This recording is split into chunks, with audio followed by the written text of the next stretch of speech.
The old woods were always unsettling. Even as a lad, I knew. Something lurked there in the shadows of the ancient oaks, something unseen, watching, waiting. They called it Slender Man. A creature of darkness, they said, tall, unnaturally thin, faceless, preying on the vulnerable, the lost. I never believed it. Just silly stories to frighten children.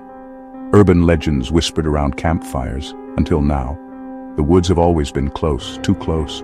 Now they seem to press in on me, whispering my name, drawing me in. I can't escape the feeling that I'm being watched, hunted. The days are getting shorter, the shadows longer. They stretch out like grasping claws, reaching for me from the edge of the woods. I try to ignore them, tell myself it's just my imagination. But deep down a primal fear stirs.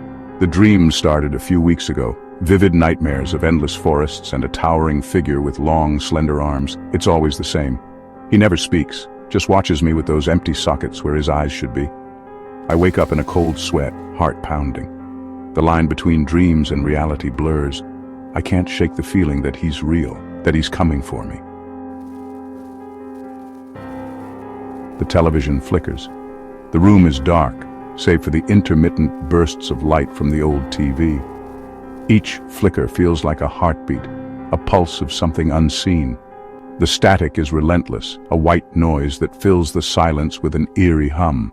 The radio crackles with static. It's an old model, the kind you might find in a grandparent's attic. The sound is harsh, grating like a whisper from another time.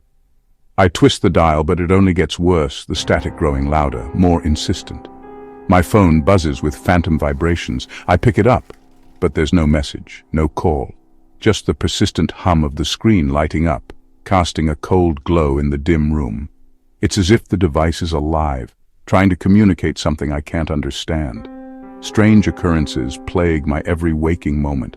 I try to rationalize them, tell myself it's just faulty wiring or a bad signal, but the fear is real, gnawing at the edges of my sanity. The lights flicker, casting long shadows that dance on the walls. Every creak, every groan of the house feels amplified like a warning. But doubt gnaws at the edges of my mind. Yesterday, I found a drawing, tucked under my windshield wiper. It was raining, the paper soaked and fragile. I almost missed it, but something made me look twice. The drawing was crude, almost childlike, but there was something unsettling about it. A child's drawing, crudely sketched. It depicted a tall, thin figure standing amidst a forest of stick trees. The figure was unnaturally tall, with long, spindly arms that seemed to reach out from the page. The trees were mere lines, but the figure, it felt alive, watching. And beneath it, scrawled in red crayon, a single word: beware. My blood ran cold. The handwriting was shaky, almost frantic. It felt like a message, a warning from someone who had seen something terrible. I couldn't shake the feeling that it was meant for me. This is no longer a game. Someone is toying with me or something. And I have a terrible feeling it's just getting started. The shadows seem to move on their own, and every noise feels like a threat. I can't escape the feeling that I'm being watched, hunted. The line between reality and nightmare is blurring, and I don't know how much longer I can hold on.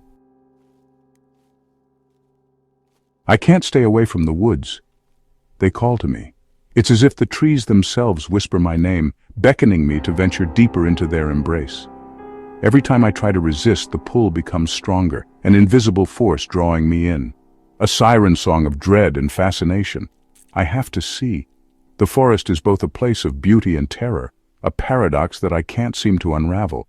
The mist that hangs in the air adds to the mystery, shrouding everything in an ethereal glow. Have to know. My rational mind screams at me to turn back. It tells me that nothing good can come from this journey, that the unknown is better left unexplored. Yet my curiosity is insatiable, a burning desire to uncover the secrets hidden within these woods, to run. But something compels me forward. The air grows heavy as I step beneath the canopy of trees. Each step feels like a descent into another world, a realm where time stands still and the rules of reality no longer apply. The sunlight struggles to penetrate the dense foliage, casting long, eerie shadows.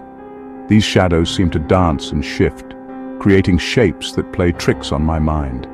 I I can't tell if they're real or just figments of my imagination. The silence is unnerving, broken only by the sound of my own breath and the distant caw of a crow. Every rustle of leaves, every snap of a twig sends a jolt of fear through me.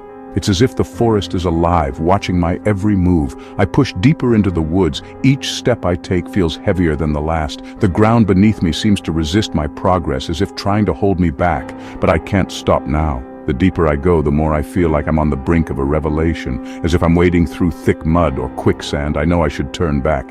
Every instinct in my body screams at me to retreat, to find safety. But the forest has a hold on me, a grip that I can't break free from. But I can't. It's too late. He's waiting for me. The figure in the distance, shrouded in darkness, is a constant reminder of why I'm here. I don't know who or what he is, but I know that I have to face him. The forest has led me to this moment, and there's no turning back now. The path has vanished. The once clear trail that I had been following has now disappeared, swallowed by the dense undergrowth and the encroaching darkness. It's as if the forest itself has conspired to erase any trace of my way out. Or perhaps I've strayed from it. Maybe in my haste I took a wrong turn, or perhaps the forest is playing tricks on me, shifting and changing to keep me trapped within its depths. I'm not sure. All sense of direction has abandoned me. The trees seem to press in from all sides, their branches like skeletal arms reaching out to claim me. Each step I take feels like I'm being drawn deeper into a living nightmare, where the forest is alive and aware of my presence. Panic claws at the edges of my mind.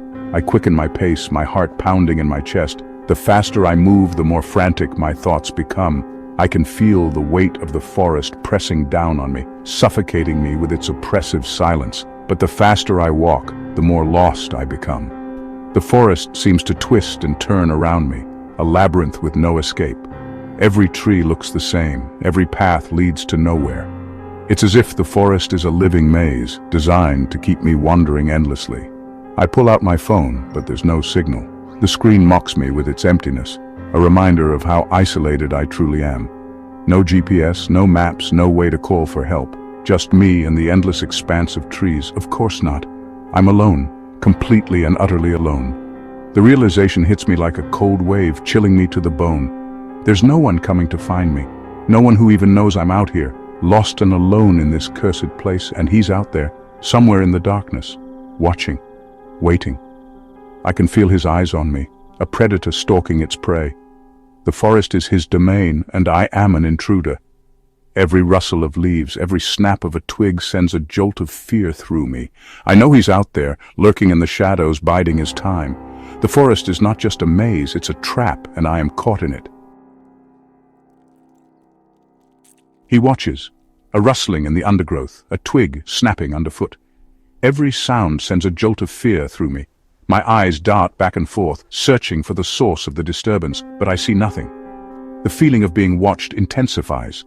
I can practically feel his presence now, a cold, malevolent entity lurking just beyond the veil of my perception. He's toying with me. I know it, savoring my fear. I have to get out of here, now! But which way is out?